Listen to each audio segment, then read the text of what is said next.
আসসালামু আলাইকুম ভিউয়ার্স, আপনাদের সবাইকে অনেক অনেক স্বাগতম। আজকে আমরা 2 পাউন্ডের একটা ভ্যানিলা এসেন্স কেক বানাবো। দেখতেই পাচ্ছেন কতটা সফট হয়েছে। তো চলুন শুরু করি। প্রথমে আমরা 2 পাউন্ড কেকের জন্য 4টা নর্মাল টেম্পারেচারে রাখা ডিম নিয়ে নেব। তো ডিমগুলো মাঝ বরাবর ফাটিয়ে আমরা এভাবে সাদা অংশটা নিয়ে নেব। কুসুমটা আমরা আলাদা করে রেখে দেবো, এটা পরে আমরা দিয়ে দেব।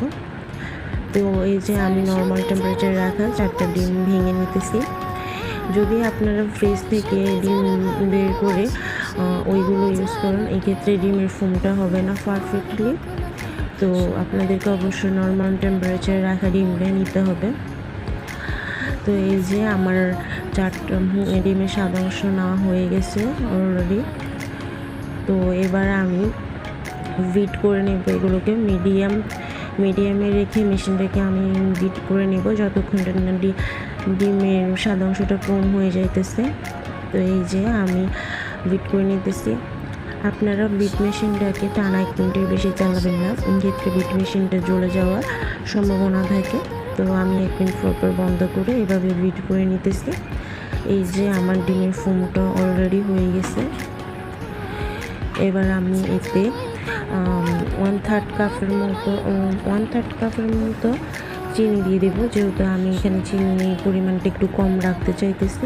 ওই কারণে আমি চিনিটা কম দিয়েছি। আস্তে আস্তে চিনিটা দিয়ে আমি বিট করে নেব যতক্ষণ না চিনিটা গলে যাবে। আপনারা যারা চিনি একটু বেশি দেন তারা 1/2 কাপ চিনি দিতে পারেন, এটা আপনাদের নিজেদের ব্যক্তিগত ব্যাপার। তো এবার আমি ডিমের কুসুমটা দিয়ে দিতেছি, দিয়ে ভালো করে বিট করে নেব। এখানে আমি আবার অফ ক্যামেরায়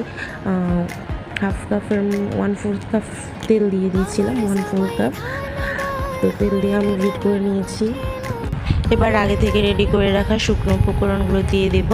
এখানে 1 কাপ ময়দা, 1 টেবিল চামচ মিল্ক পাউডার, 1 টেবিল চামচ কর্নফ্লাওয়ার এবং বেকিং পাউডার, হাফ টেবিল চামচ বেকিং সোডা, 1 পিঞ্চ সল্ট আমি আগে থেকে চেলে রেখেছিলাম। এবার আস্তে আস্তে দিয়ে মিশিয়ে নেব ভালো করে। তারপর আমি অফ ক্যামেরা এটাতে 1/2 চামচ ভ্যানিলা এসেন্স দিয়ে দিয়েছিলাম। এবার এখন 2 পাউন্ডের মোল্ডে ভালো করে তেল ব্রাশ করে একটা কাগজ দিয়ে দিব। তারপর আমি বেটারটা মোল্ডে দিয়ে দেবো। তারপর হালকা হাতে ঝাঁকিয়ে নেব যাতে ভিতরে থাকা বাতাসগুলো বের হয়ে যায়। এরপর কুকারে বসিয়ে দেবো, ঢাকনা ছিদ্রটা বন্ধ করে দেবো। তারপর লো হিটে 30 মিনিট রান্না করে নেব। এই যে হয়ে গেছে।